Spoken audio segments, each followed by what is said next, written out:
Hi, I'm Mirjam Augstein, Professor for Personalized and Collaborative Systems, and I will lead you through most of this presentation. Hi, I'm Carrie Kovacs, Professor for Work and Organizational Psychology. I'm Johannes Schönböck, Professor for Social and Semantic Web. Hi, I'm Thomas Neumayr, final stage PhD candidate in the area of CSCW with a focus on hybrid collaboration. Together, we not only represent the University of Applied Sciences Upper Austria in Hagenberg, but also the research group on personalized environments and collaborative systems, as well as the Hybrid Collaboration Spaces project, in short, HICOS. We conducted a study on mandatory remote collaboration in small academic teams during a nationally mandated lockdown. We describe it in our paper titled "Remote Persons Are Closer Than They Appear: Home, Team, and the Lockdown." This is Amy. This is Alice. This is Abigail. And this is Arnold. They serve as representative study participants. As everyone else, they used to be together in the same room, be it a classroom or an office, to learn, study and work. Of course, they also enjoyed their breaks in between together, but suddenly a wave of separation settled over the land in form of a COVID-related lockdown, which transported a feeling of distance both in the physical and in the social sense. They found themselves locked in their homes, sitting in front of their computer, and not even bothering to stand up in the short breaks throughout days filled with lengthy video conferences. So in hindsight, the main questions are, was really everything as bad as I just briefly outlined, or might there also have been positive effects on collaboration worthy of retaining? For example, maybe was it even the case that remote persons are closer than they appear? In order to get a more focused account of what worked well and what didn't, we first conducted a literature review to inform our methodology. There already is a wealth of literature dealing with the consequences of mandatory work-from-home practices, which we use to introduce a categorization of effects. The top categories are individual, collaboration, and surroundings. For example, regarding individuals, some authors reported on personal matters, such as well-being or boundaries, or on professional matters, comprising work, performance, and conditions. Regarding collaboration, another hot topic was closeness, for example relating to the feeling of connectedness when being physically apart. The literature on surroundings describes users' environment, physical as well as virtual. However, although the body of literature on mandatory work from home seems to be generally huge, our review suggested that further research is still needed, either because existing evidence for particular effects is actually insufficient, or the results of previous studies are inconsistent. Most of the mentioned studies focus on a small number of effects, limited either to individual or collaborative matters and often relying on a small number of data sources, for example an online questionnaire.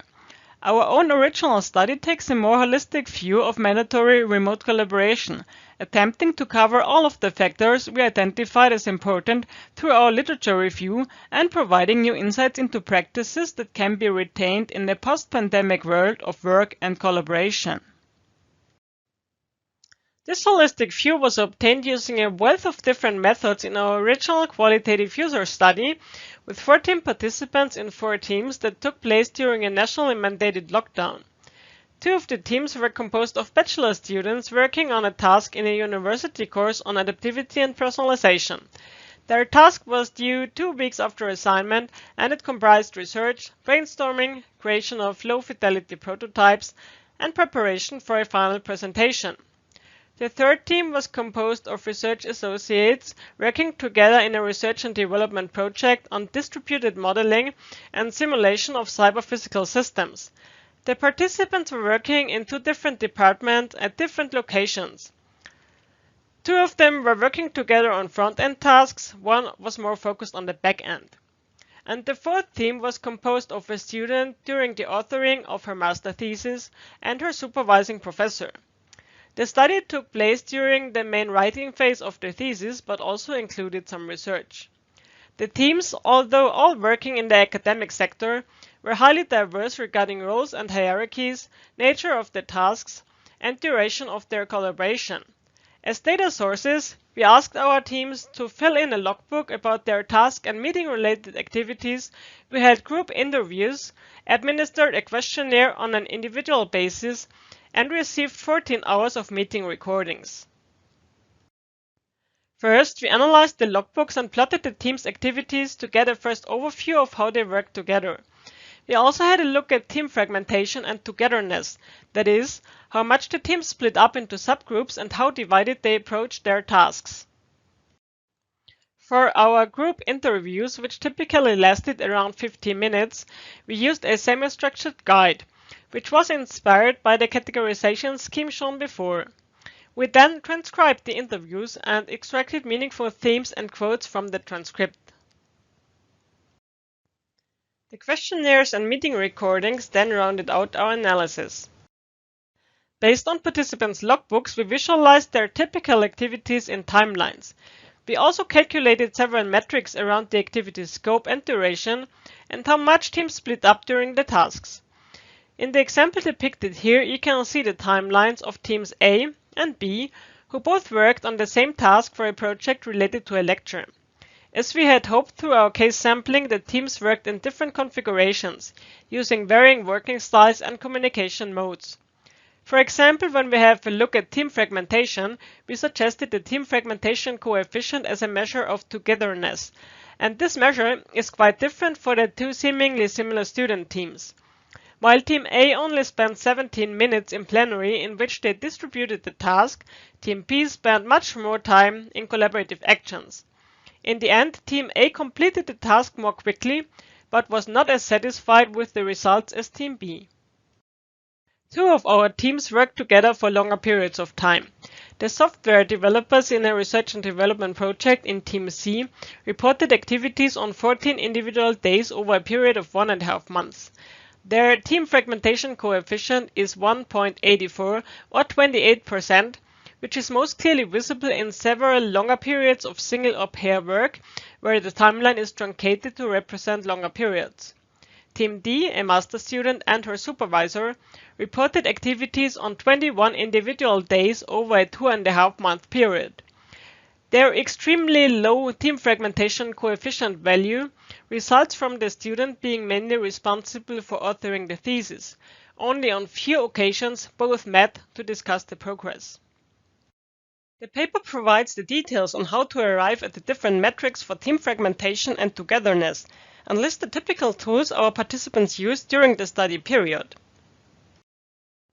When we analyzed our group interviews and questionnaires, we referred to the scheme we derived from related work to distinguish between different aspects and categorize them. In the following, we provide an outline of our learnings. In the paper, you can, in further detail, find general learnings, positive and negative findings, and recommendations to the community. So, related to surroundings, for instance, it shouldn't be presumed that individuals have other than standard hardware available, and also connectivity problems are still an issue. Further, very often if people are expected to use their private smartphones for tools and systems that are related to work, compliance issues might occur. Related to individual aspects, including personal and professional ones, fixed time slots for meetings help to maintain boundaries. Work from home can either contribute to personal well-being or, to the opposite, even reduce it due to exhaustion or demotivation. Regarding work performance, efficiency might often increase even though individuals feel they are less efficient. And regarding work conditions, it is very interesting that mandatory work from home can contribute to the softening of existing roles and hierarchies. Related to collaborative aspects, we can for instance summarize that interaction among team members, including seeing and hearing each other, is of tremendous importance for teams that don't know each other well, whereas for others this might not be crucial. We also found out that connectedness might even increase over distance, and that team size or the nature of the task can be a decisive factor when it comes to territoriality and related support needs. What seems to be important throughout different team constellations is equal access to shared artifacts. So these are our main takeaway messages. First, mind the efficiency gap. Increased efficiency might go hand in hand with increased perceived effort and lower satisfaction. This is what we call the efficiency paradox. Next, social chatter might reduce distraction. Although this sounds counterintuitive, the importance of social closeness among team members also means that social chatter helps them to stay motivated, focused, and productive. Next, interconnection between teams stirs creativity.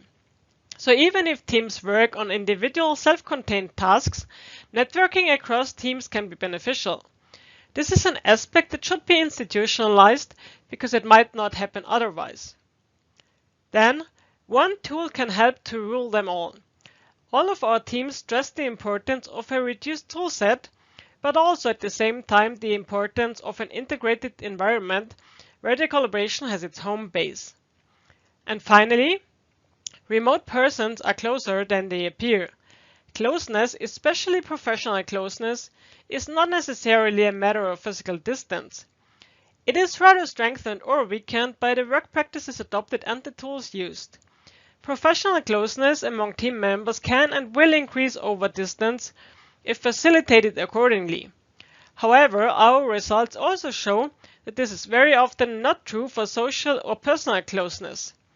This is why social closeness should be also explicitly facilitated and fostered, not only by the teams themselves, but also and mainly by their institutions. We hope you liked our video presentation. If you want to find out more about our research, read our paper and check out our websites, or reach out to us via email.